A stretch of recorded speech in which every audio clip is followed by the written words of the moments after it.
ஆண்டவராகிய இயேசு கிறிஸ்துவின் இன்ப உயிர்த்தெழுந்த நாமத்தினாலே உங்களை அன்போடு வாழ்த்தி வரவேற்கிறேன். இந்த அற்புதமான நாளிலே இந்த சுவிசேஷ பயணத்திற்குள்ள அன்போடு அழைக்கின்றேன். நம்முடைய வாழ்க்கையிலே நாம் செய்கிற பாவம் என்ன செய்கிறது தெரியுமா? நமக்காய் கர்த்தர் கொடுத்து வைத்திருக்கிற கிரீடத்தை தின்று போடுகிறது, அழித்து போடுகிறது, இல்லாமல் செய்கிறது பாவம்.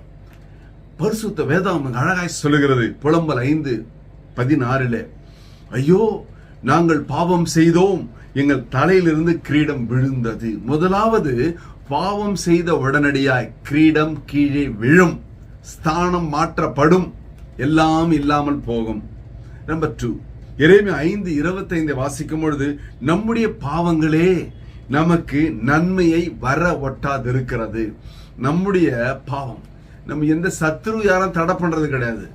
நாம செய்த பாவமே நமக்கு வர வேண்டிய நன்மையை தடை பண்ணுகிறது.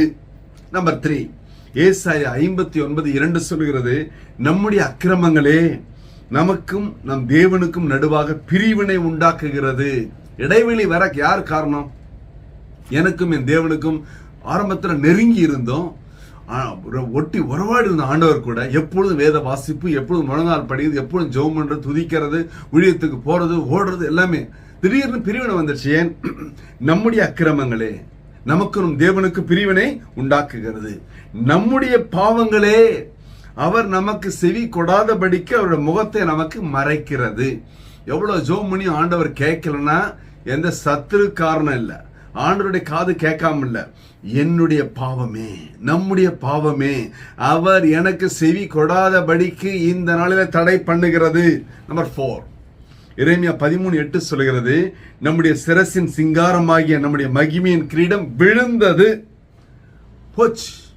காரணம் பாருங்க, பாவம். அதனால ஆண்டவர் சொல்றாரு, இனி பாவம் செய்யாதே, மனம் திரும்பு. பூமியில கால் வச்சோன்னு சொல்ற முதல் வார்த்தை மனம் திரும்பு.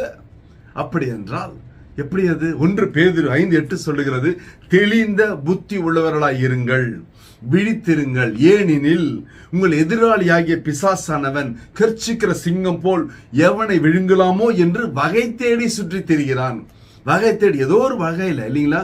மொபைல கையில வச்சா பலவிதமான காரியங்கள் உள்ள வருதா? நல்லது வருது, கெட்டது வருது, ஆபாசம் வருது, அசிங்கம் வருது, அவமானம் வருது, மணி போறதே தெரிய மாட்டுது. என்னைக்காவது பைபிளை திறந்து அவனால உட்காந்துருக்குமா? யோசித்து பாருங்க. அரை மணி நேரம் மொபைல்ல தேடி அப்படி ஸ்க்ரோல் பண்ணி பாக்குறமே, என்னைக்காவது பைபிள் பக்கத்து திறந்திருக்கமா? யோசித்து பாருங்க. ஆண்டவர் சொல்றாரு 1 கொரிந்தியர் 10:13 மனுஷருக்கு நேரிடுகிற சோதனையே அல்லாமல் வேறே சோதனை உங்களுக்கு நேரிடவில்லை. தேவன் உண்மை உள்ளவராய் இருக்கிறார். உங்கள் திராணிக்கு மேலாக நீங்கள் சோதிக்கப்படுவதற்கு இடம் கொடாமல் சோதனை தாங்கத்தக்கதாக சோதனையோடு கூட தப்பிக்கொள்ளும்படியான போக்கையும் உண்டாக்குவார். ஹல்லேலூயா, ஹல்லேலூயா. தைரியமா இருங்க, சந்தோஷமா இருங்க, சமாதானமா இருங்க, ஆண்டவருக்குள்ள வைராக்கியமா இருங்க. ஆண்டவரே, என்னை பரிசுத்தப்படுத்துங்க சுவாமி, செய்த பாவம் போதும், இனிமேல் என்னோட வாழ்க்கையில பாவத்துக்கு இடமில்லை என்று சொல்லி ஆண்டவரை உறுதியாய் பற்றிக் கொள்ளுங்கள். ஆண்டவர்களை ஆசீர்வதிப்பார். ஒரு விஷயம் கண்களை மூடலாமா? ஹல்லேலூயா, ஹல்லேலூயா, ஹல்லேலூயா. அப்பா ஸ்தோத்திரம் ஆண்டவரே, இந்த அற்புதமான ஆசீர்வதிக்கப்பட்ட திருநாளிலே கர்த்தாவே, நாங்கள் பாவத்திலிருந்து வெளியே வரும்படியாய் பாவம் என்ன செய்கிறது என்பதை எவ்வளவாய் நீர் வசனத்தின் வழியாக புரிய வைத்தீர் கர்த்தாவே. எங்களுக்காய் கொடுக்கப்பட்ட உன்னத கிரீடத்தை இந்த பாவம் தின்று போடுகிறதே, அழித்து போடுகிறதே, இல்லாமல் செய்கிறதே கர்த்தாவே. இன்று முதல் கர்த்தாவே, பரிசுத்த ஜீவிய வாழத்தக்கதாய், பரிசுத்தமாய் வாழத்தக்கதாய், பரிசுத்த சாட்சியா இருக்கத்தக்கதாய் தேவன் கிருபை தருவீராக. உடைய கிருபை எங்களை மூடி மறைக்கட்டும் ஆண்டவரே. இயேசு கிறிஸ்துவின் உயிர்த்தெழுந்த வல்லமையான நாமத்தினால உயிருள்ள வல்லமையான சாட்சியா எங்களை எழுப்பும்படியாய் உம்முடைய பாதத்தில் எங்களை தாழ்மையாய் தாழ்த்தி ஒப்பு கொடுத்து ஜெபித்து ஜெயம் எடுக்கிறோம். ஜீவனுள்ள நல்ல பிதாவே, ஆமென், ஆமென். கர்த்தர் உங்களை ஆசீர்வதிப்பாராக. Praise the Lord.